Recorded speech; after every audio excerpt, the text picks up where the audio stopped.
जय हिंद। आज हम लोग बात करेंगे आपके इम्पॉर्टेंट क्वेश्चन के बारे में, लेकिन आज का क्वेश्चन जो होगा वो ज़्यादातर बायो से क्वेश्चन होगा, क्योंकि देखिए बायो में बहुत चैप्टर्स ऐसे हैं जो कि आपको पढ़ना पड़ता है। ठीक है, तो क्या होता है कि एक्चुअली में अगर एस्पिरेंट्स का बात करें, जो डिफेंस एस्पिरेंट है उनको बहुत सारा पोर्शन पढ़ना पड़ता है। क्या पढ़ना पड़ता है? मैथ्स पढ़ना पड़ता है, ठीक है, जीके पढ़ना पड़ता है, फिर रीजनिंग भी पढ़ना पड़ता है। लेकिन क्या है ना कि उसको टाइम नहीं दे पाते हैं वो लोग बायो सेक्शन में। इसलिए याद रखिएगा कि बायो से जितना क्वेश्चंस मैं करा रहा हूँ उतना आप कर लीजिएगा विथ फुल कॉन्सेप्ट, तब जाके आपको फिर बायो में दिक्कत नहीं होने वाला। और आपको मैं बता दूं कि बायो का कोई बड़ा पोर्शन नहीं आता है एग्जाम में, जितना आता है उतना मैं आपको रेलिवेंट बताऊंगा। और वीडियो को लास्ट तक देखिएगा, आपको खुद समझ में आ जाएगा किस टाइप का क्वेश्चन पूछता है। अगर ठीक है दोस्तों, तो वीडियो में लास्ट तक बने रहिएगा। अगर आप नए आए हो तो सब्सक्राइब कर दीजिएगा। चलिए अगर बात करते हैं पहला क्वेश्चन को, तो देखिए यहाँ पे लिखा हुआ which vitamin is helpful in blood clotting.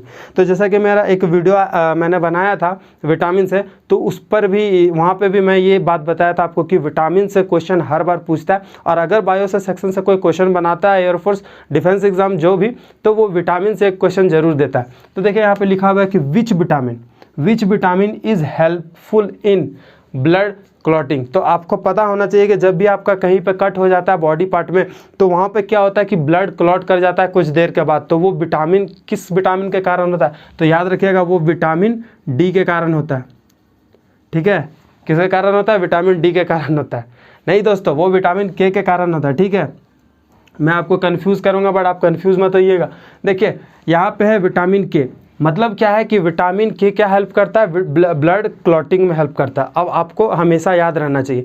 अब देखिए यहाँ से क्या क्वेश्चन आपसे पूछ सकता है अनदर वे में, जी बिल्कुल कह सकता है, बोल सकता है ए से क्या होता है, बी से क्या होता है, पूछ सकता है कि नहीं। तो याद रखिएगा ए से आपका नाइट ब्लाइंडनेस होता है, नाइट ब्लाइंडनेस होता है, याद रखिएगा। फिर विटामिन बी से क्या होता है? तो ये आप सारे चीज़ 10th में पढ़े हो, ठीक है, और ये इंपॉर्टेंट है और हमेशा याद भी रहेगा आपको। बेरी, ठीक है, विटामिन बी का क्या है? बेरी। सी का याद रखिएगा स्कर्वी, ठीक है। उसके बाद विटामिन डी से पूछेगा तो रिकेट्स का बीमारी होता है, याद रखिएगा। तो ये सारे चीज़ हैं जिससे होता है। अगर पूछेगा कि नाइट ब्लाइंडनेस किससे होता है? विटामिन ए, बेरी बी से होता है, स्कर्वी सी से होता है, डी से रिकेट्स का प्रॉब्लम होता है। क्या कुछ छूट रहा है क्या? हाँ, विटामिन ई के बारे में बता दें तो विटामिन ई से हमेशा याद रखिएगा जितने भी हमारे डाइजेस्टिव प्रॉब्लम होते हैं वो विटामिन ई के कारण होते हैं। मसल्स का फंक्शनिंग सही से नहीं करना, वो विटामिन किसके कारण होता है? ई के कारण होता है। स्किन प्रॉब्लम भी बहुत सारे होते हैं जो ई से होते हैं, ठीक है, तो याद रखिएगा। तो यहाँ पे आप डाइजेस्टिव प्रॉब्लम भी लिख सकते हो या फिर लैक ऑफ मसल्स मूवमेंट, ठीक है, लैक ऑफ मसल्स मूवमेंट, याद रखिएगा। तो विटामिन ई से, तो फर्स्ट से आपको इतना बात तो क्लियर हो गया कि अगर विटामिन से क्वेश्चन आएगा तो किस तरह आएगा। तो विटामिन ए से पूछेगा, बी से पूछेगा, सी से पूछेगा, डी से पूछेगा, के से पूछेगा और ई से पूछेगा, ठीक है, यही सब आपसे पूछेगा। ठीक है दोस्तों, और अगर वीडियो आपने नहीं देखा है मेरा विटामिन का, तो डिस्क्रिप्शन में लिंक है, जाके आप देख सकते हैं, वहाँ पर मैंने थोड़ा अच्छा से एक्सप्लेन किया हुआ है। अब देखिए दूसरा क्वेश्चन पूछता है which vitamin is produce in the body with the help of sunlight. ठीक है, तो देखिए इसीलिए कहा जाता है कि धूप में रहिए। तो धूप में रहने से कौन सा विटामिन आपको मिलता है? तो ये आपका जानकारी होना चाहिए, जो कि मैंने वीडियो में बता चुका है। याद रखिएगा विटामिन डी से, ठीक है, विटामिन डी हमें प्राप्ति होती है सनलाइट से। जी दोस्तों, याद रखने वाली बात है, जी बिल्कुल बात है। लेकिन आप कमेंट सेक्शन में बताइएगा, कमेंट सेक्शन में क्या बताइएगा, मैं यहीं पर आपको बता देता हूँ। देखिए जो होता है ना विटामिन डी, तो विटामिन डी को ना हम खाते हैं, लेकिन धूप में रहने से ये आपको मिलता है। ठीक है, धूप में रहने से ये आपको मिलता है। तो आप कमेंट सेक्शन में मेरे को ये बताइएगा कि विटामिन डी हमें कैसे मिलता है बॉडी पे। ठीक है, कैसे मिलता है? ये तो पता चल गया कि सनलाइट से मिलता है, बट हम उसको ना उसका सेवन करते हैं, तो फिर कैसे हमारे बॉडी में विटामिन डी मिलता है? तो ये जो प्रोसेस है कैसे मिलता है वो आप कमेंट सेक्शन में बताइए। ठीक है दोस्तों, चलिए अब बात करते हैं what is the unit of ampere second. याद रखिए, सुनिए ध्यान से, एम्पेयर सेकेंड, ठीक है, यहाँ पे पूछा है कि what is the unit of ampere second. ठीक है, अब देखिए ये एम्पेयर का जब बात करें तो करंट का पढ़े होगा आप, एसआई यूनिट ऑफ करंट क्या होता है? एम्पेयर होता है। ठीक है, करंट का अगर एसआई यूनिट पढ़े हो तो एम्पेयर होता है। लेकिन यहाँ पे पूछता है कि एम्पेयर सेकेंड, तो बताइए what is the unit of ampere second. ठीक है दोस्तों, इसका आपका होगा क्वांटिटी ऑफ चार्ज। ठीक है, याद रखिएगा क्वांटिटी ऑफ चार्ज दोस्तों। ठीक है, हमेशा याद रखिएगा what is the unit of ampere second.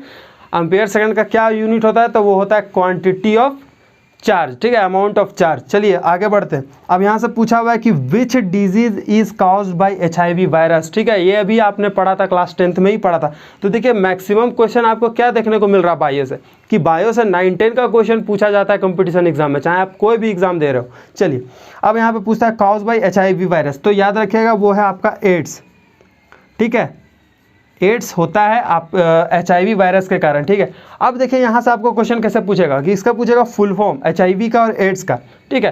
तो HIV का फुल फॉर्म्स अगर बात करें तो ये होता है आपका ह्यूमन इम्यूनो डिफिशियंसी वायरस, ठीक है, क्या, ह्यूमन इम्यूनो डिफिशियंसी वायरस।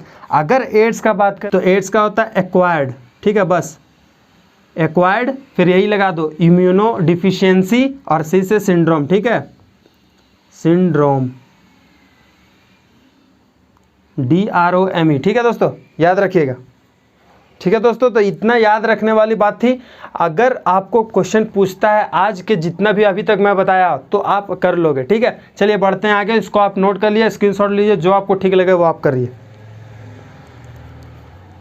तो फिर से मैं बता देता हूं कि क्लास 10 बहुत इंपॉर्टेंट है बायो सेक्शन के लिए। अगर बायो सेक्शन 10th का पढ़ लेते हो तो कॉम्पिटिटिव एग्जाम में क्या होगा कि आपको दिक्कत नहीं होने वाला बायो सेक्शन में, ठीक है। तो what is measured and instrument called sphygmomanometer, तो याद रखिएगा ब्लड प्रेशर को, ठीक है, याद रखिएगा क्या नापा जाता है, तो ब्लड प्रेशर को,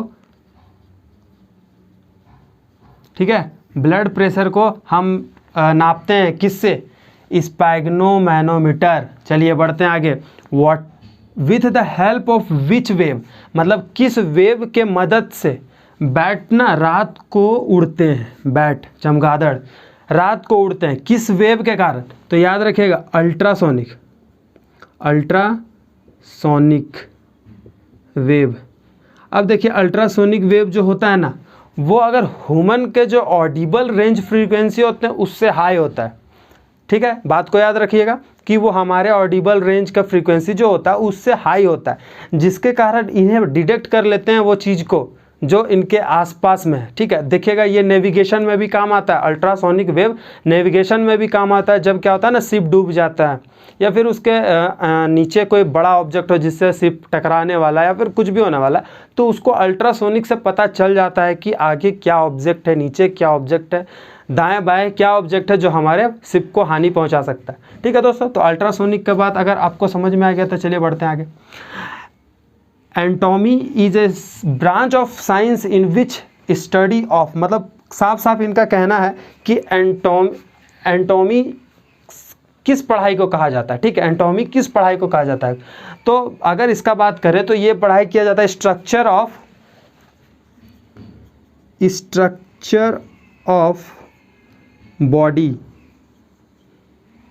एंड प्लांट के जो बॉडी स्ट्रक्चर्स होते हैं ना, वही सब का पढ़ाई को हम लोग एंटोमी कहते हैं, ठीक है, एंटोमी कहते हैं। अब देखिए यहाँ पे बोलता है कि the energy present in food, मतलब फूड पर जो एनर्जी है उसको हम लोग मेजर करते हैं बाय कैलोरीज, ठीक है, याद रखिएगा कैलोरीज से नापते हैं। क्योंकि देखिए आप कभी भी कोई प्रोडक्ट खरीदोगे ना खाने का चीज़ में, तो वहाँ पे फैट, कार्बोहाइड्रेट, प्रोटीन और कैलोरीज भी लिखा हुआ होता है। तो याद रखिएगा कि energy present in food is measured by calories, ठीक है। अब देखिए यहाँ बोलता है कि which instrument is used to measure relative humidity, ठीक है, बात क्या किसका, रिलेटिव ह्यूमिडिटी। अब ह्यूमिडिटी का बात करें तो जो आपके सराउंडिंग में वाटर वेपर के ड्रॉपलेट्स प्रेजेंट है ना, उसी को हम लोग बोलते हैं ह्यूमिडिटी। तो इसको हम लोग किससे मापन करते हैं, हाइग्रोमीटर, ठीक है, हाइग्रोमीटर, याद रखिएगा कौन सा मीटर, हाइग्रोमीटर। चलिए बढ़ते हैं। Which instrument is used to measure the density of milk, ठीक है दोस्तों, इसको याद करने का नहीं करना आपको याद, बस हम आपको एक बात बताते हैं कि कभी भी मिल्क से कोई रिलेटेड चीज़ आए आपको, ठीक है, तो याद रखिएगा लैक्टो, क्या याद रखिएगा, लैक्टो। चलिए लिख देते हैं आपको हम।